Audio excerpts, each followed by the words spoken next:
If you've ever met someone who's from Miami, it probably took you about 5 seconds to hear something like this. Born and raised in the county of Dade. Or maybe this.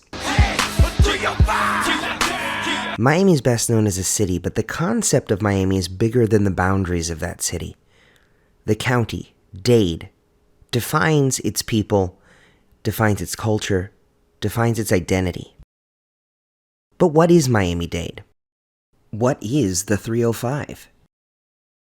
Perhaps it's easier to start with what it's not. Broward. The 954. A separate county that sometimes feels like a world away. But it's not that far. And in fact, when you dig a little bit deeper, you understand that the two counties are intertwined through history and so much more. That's what we're going to explore today. This day in Miami history. April 30th, 1915. The day that, at least on paper, Broward came into existence and Miami defined its boundaries as we know them today. The high times and low times, all in the nightlife. Miami sunrise will open your eyes. But when the day breaks, you feel the sun kiss. Is this paradise or what you wish? My name is Matthew Bunch, and I want to welcome you to this day in Miami history. Over the next however long we're going to be together, I'm going to do my best at least once a month to explore one important day in the history of the Magic City and the Metropolitan County. My goal is that if you give me 10-ish minutes, I'll try to give you a page out of the storybook that is our city, that is our county, that is our region. Now, I was not born and raised in the county of Dade. I was actually born in Baltimore, a city and a county that have a very unique governmental arrangement. The city of Baltimore is surrounded by the county of Baltimore and operate completely independently of one another. And so when I moved to Miami, it was very difficult for me to process the idea that the city of Miami and Miami-Dade County were both somehow separate and together at the same time. As I learned more about the city and its history, and about the county and its history, I became fascinated with the development of Miami-Dade County, and specifically, the shrinking of Miami-Dade County. Dade County, as it was more simply known then, was created in 1836 and named after Major Francis Dade, who was killed in the Second Seminole War. To me, what's so distinctive about that Dade County is how unbelievably large it was compared to the Miami-Dade County we're familiar with today. When the county was established, it included all of what is now Miami-Dade, most of what is now Broward and Palm Beach, and half of the Florida Keys, from Key Largo to Bahia Honda. That's a big chunk of land. And the reason why it was so big is because, well, it was so small in terms of population. The first recorded census population of Dade County took place in 1840, and the total population of all that land was 446. By 1850, the population fell more than 60% to 159. And by 1860, only 83 recorded people lived in all of Miami-Dade County. During the 1860s, the rest of the Florida Keys were returned to Monroe, and it appeared that Dade County would remain, for a significant period of time, a rather uninhabited plot of land.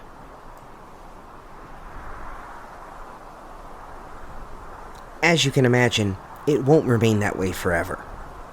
But let's skip ahead a little bit and let's get into the 1900s. By this point, the population in the region has boomed. It's no metropolis by any stretch of the imagination. But by 1900, the population is about to break 5,000. And it is at this point the state begins to consider both population and geographic consideration. In 1909, the first major split from Dade County since the realignment of the Keys takes place, and Palm Beach County is formed. Even though a population of approximately 5,000 people is carved out from Dade, the population in 1910 is actually larger than it was in 1900, almost 12,000 people. And that brings us back to Broward.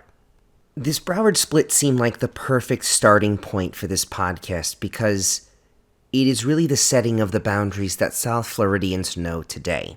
Since 1915, there has been no major change. What we had is what we have. And so understanding this move, to me, is pretty important in going forward as we look at Miami-Dade and the city of Miami and everything within the county's borders. So I zeroed in on the foundation day. You do a Wikipedia search, it's listed right there in the sidebar. As I mentioned earlier, it's today, April 30th, 1915. And so I dug in. I wanted to take a look at the reporting. I wanted to take a look at the coverage of this major news event, the splitting of the counties, the creation of a new governmental unit. And when I dug into it, I was confused. I took a look at covers of the Miami Herald and the Miami News from 1915, and yes, there was coverage of this issue, but it wasn't quite what I imagined. The Miami Daily Metropolis, as the Miami News was known then, had a story about Broward County on the front on April 30th, but it read, "Broward County will be dry, opinion of county attorney." Will be dry. That's not the kind of verbiage you use to describe a county that already exists. And as we established, Broward is supposed to exist on this day, April 30th, 1915. But what I found was more interesting was on the front page of the Miami Herald on April 30th. And that was simply nothing. I shouldn't say nothing. There was a lot on the front page of the Miami Herald on April 30th, 1915. Just no mention of Broward County. There was coverage of World War I mentioning the Dardanelles. There was the mention of the Davis Package Bill that was designed essentially as a first step towards prohibition. There was even mention of a fish bill that died in the State House of Representatives. But not a single mention of the word Broward. How? How is it possible that the day that is identified as the founding day of Broward County, there's not a single mention of it in the Miami Herald, the paper of record for the city of Miami, in a county that was getting carved up to make Broward County? I had to look in a little bit further.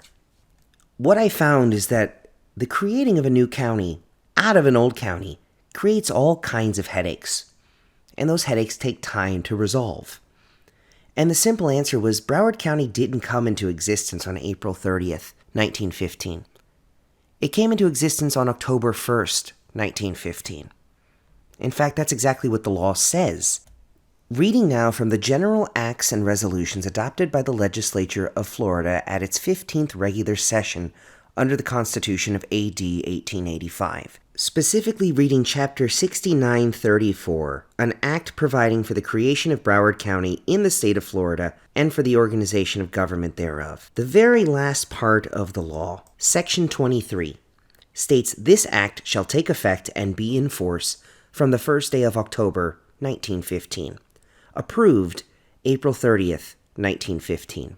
So the law creating Broward County was signed on the last day of the session in 1915. But Broward County really didn't come into existence until October. And when you start to look at the news reports from around October 1st, you begin to see a much different story in terms of the coverage. Again, pulling from the Miami News headline, Broward County comes into being tomorrow with great celebration in Fort Lauderdale, county seat. New county takes its place in counties of the state on October 1st. The actual government of Broward County has been pretty consistent about this. In a South Florida Sun-Sentinel report from September of 2014, the county was preparing its centennial celebrations and was using the October 1st date to celebrate. So why has there been this mix-up? Why has the passing of the law been used by so many people as the formation date of Broward County when the county itself doesn't do it? Now you may say, Matthew, you mentioned that you got your date from Wikipedia. What a silly resource to use to base an entire podcast episode. But the funny thing is, it's not just Wikipedia. It's all over the place. It's found in an official state document, Florida County Superintendents of Public Instruction, a document that's meant to help educators better teach their students. Uses the wrong date. County formed April 30th, 1915. The University of South Florida provides a resource to teachers in the state entitled Exploring Florida. And as part of that website, it also shows maps of Broward County and identifies the establishment date as April 30, 1915. Ultimately, that number did come from somewhere, and the somewhere was a misunderstanding of Florida law and how it works. And what the law is and how it works does not always compute with the realities of what people experience on the ground.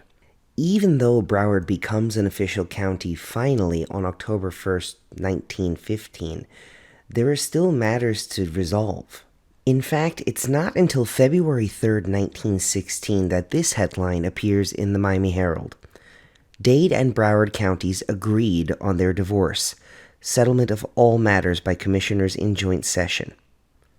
It took months after the official date before the agreement between Miami-Dade, what was then Dade, and Broward County was completely finished.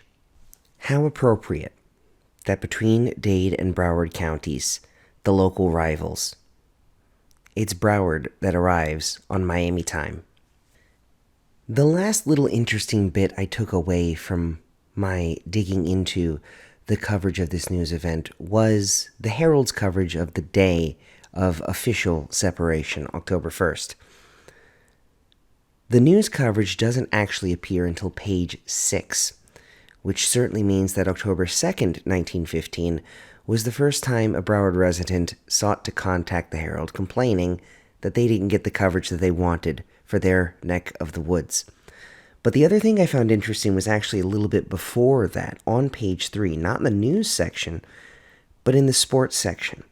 The headline reads, Dixie Highways drop close one, Lauderdale. The Miami-Dixie Highways dropped a sensational game to the team of Fort Lauderdale yesterday afternoon by the close margin of 1-0. The lone tally scored in the game went over the plate in the 8th inning.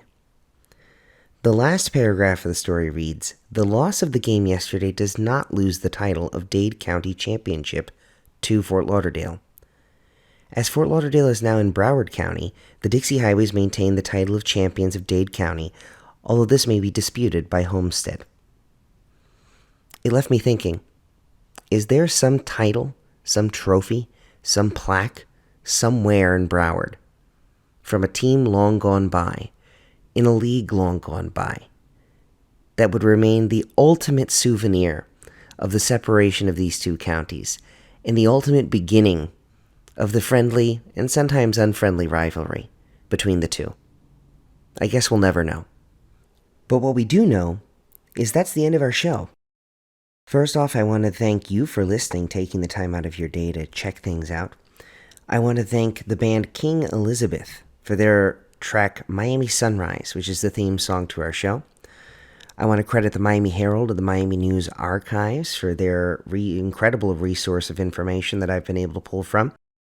And I want to direct you to thisdaymiamipod.com and This Day Miami Pod on social media, Twitter, Facebook, Instagram, where you'll be able to interact more directly with these primary sources of information that I've used to help bring you this story. If you like what you've heard, please rate, subscribe, and review wherever you listen to your podcasts. I greatly appreciate it. And tell a friend, or contact me and share an idea for the show. I look forward to hearing from you. Until next time, I'm Matthew Bunch. The high times and low times.